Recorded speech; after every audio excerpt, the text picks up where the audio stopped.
We just wanted to take shortcuts.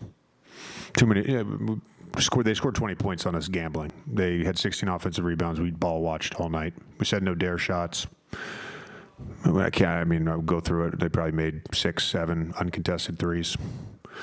Just shortcuts.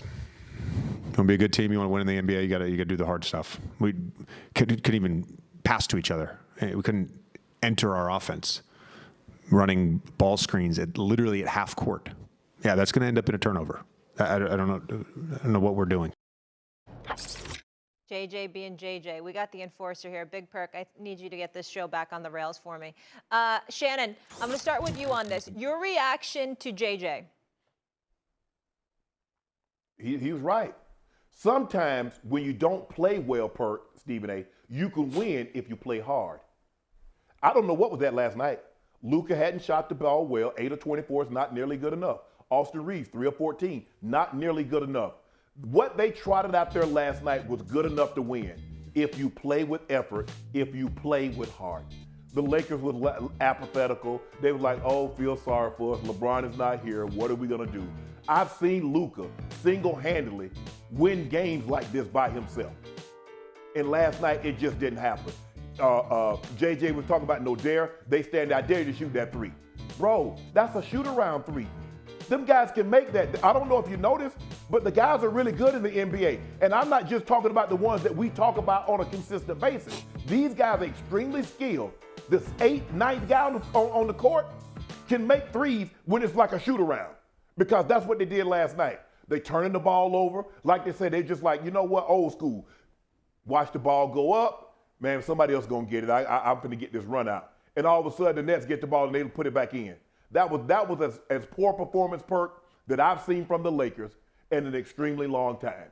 And it was very, very disappointing considering how well they had played up until last night. This was a game they damn near had to have, because if you go look at the rest of the schedule, and before LeBron gets back, it ain't pretty. It ain't pretty.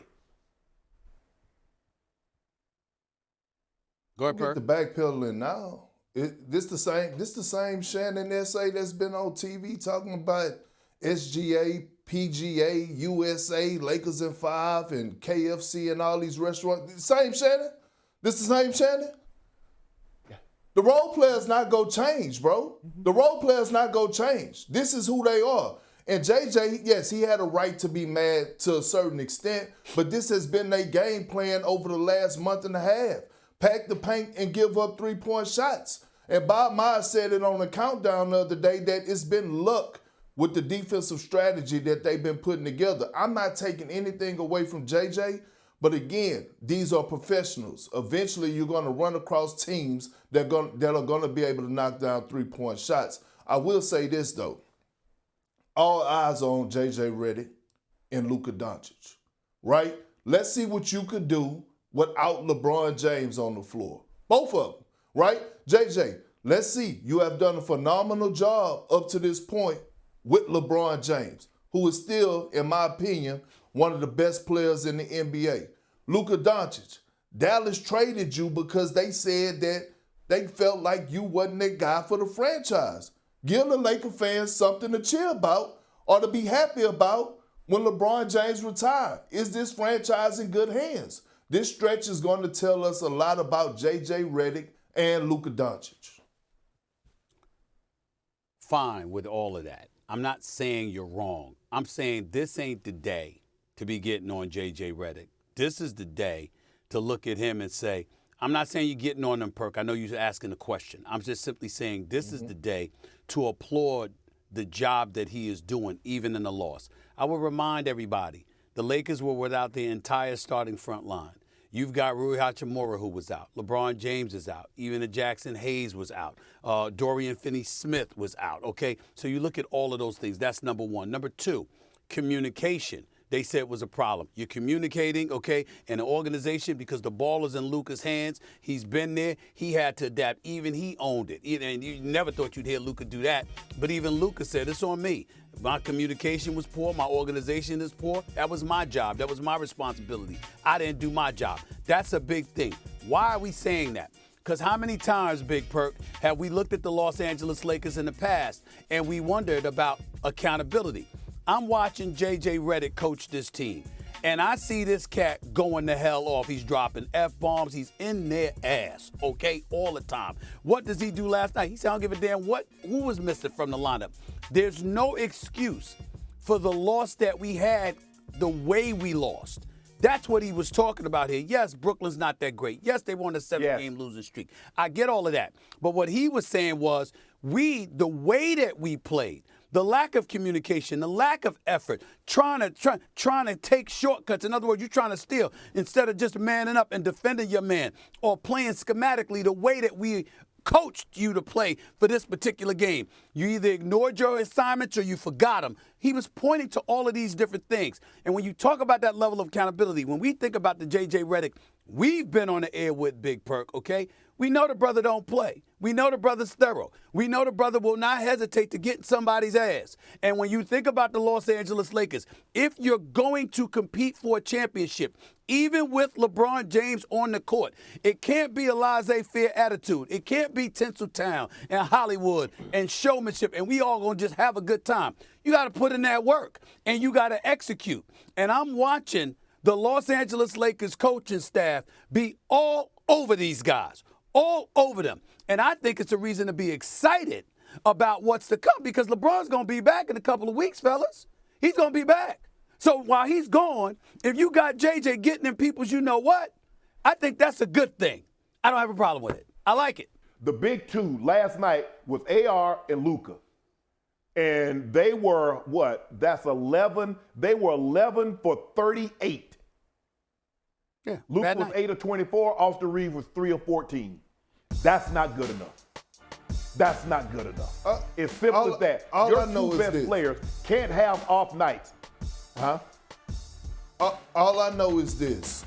When you look at the two people who's been replaced, Darvin Ham and Anthony Davis, I know the last time LeBron James went out with a similar injury, I believe it was his groin, I can't believe, or his foot 2 seasons ago. Anthony Davis and Darvin Ham, they rose to the occasion. You remember when they made the Western Conference Finals runs? I'm not taking anything away from J.J. Redick. I promise you. Right now, I have him as my coach of the year. I'm not taking anything away from Luka Doncic. I'm just saying, what are you two guys going to do without LeBron James on the floor? We haven't seen it. This is a time to show the Laker fans and the Laker organization that they made the right moves. Because LeBron James ain't going to be here forever. I don't know if he's going to play another, 1, 2 seasons maybe 3. But at the end of the day, we need to see what this look like.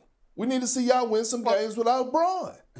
I feel you, and I get that part, but we also got to make up our minds, bro. I mean, LeBron James just ain't anybody to replace. All right, at least one person, if not two, think he the GOAT. Okay, it damn sure ain't 3 of us, I can tell you that much. But in terms of longevity, I've never seen somebody this great for this long. I'll give him that much. But we also know what he brings to the table. Right now, we've been talking about how he's looked like the best player in the world. You know, he's 6'9", he's a locomotive coming at you. Luka Doncic comes to the Los Angeles Lakers. All of a sudden, he's a wideout, okay, sitting up there resembling Randy Moss or Jerry Rice, not just LeBron James. This is what he brings to the table, and then y'all act like they're supposed to look the same, even though he's gone. It's LeBron James we're talking about that's out of the lineup. It's LeBron James that's missing. No. And so when you look at it and not only that, even with the greatness of LeBron James, we still didn't hesitate to point out how exceptional the Los Angeles Lakers were defensively. So, again, you got to win some of these games. And I get that point, Perk, and I get that, Shay. I'm just saying, LeBron is a lot to replace. And then you got the other guys that were out, too. Yeah, but if we go back and look at it, Perk, you mentioned last year them playing. Look at how well Austin Reeves played. Remember earlier this year when I think Anthony Davis and LeBron was out and AR dropped 42. It was AR and Anthony Davis when LeBron was out, and that's what okay. You remember that Memphis game when LeBron told AR, go win this game for us. I know AR can play better than what he played last night. That's all I'm saying. When LeBron is out and when you have all the players that are out, your best 2 players that's on the court can't play like they played last night. That's all I'm saying. That was a winnable game. Maybe they thought, you know what, Brooklyn's on a 7-game losing streak. They're going to come lay down for us. And that did not happen last night. All right, we'll leave it there, guys. The Lakers have the Bucks on Thursday and the Nuggets on Friday. Come Wanna try to boast at what I look like. Think I'm going harder where I pull up all brains. Jimmy with the heat, I'm on fire. It's 88 over here, feeling fun.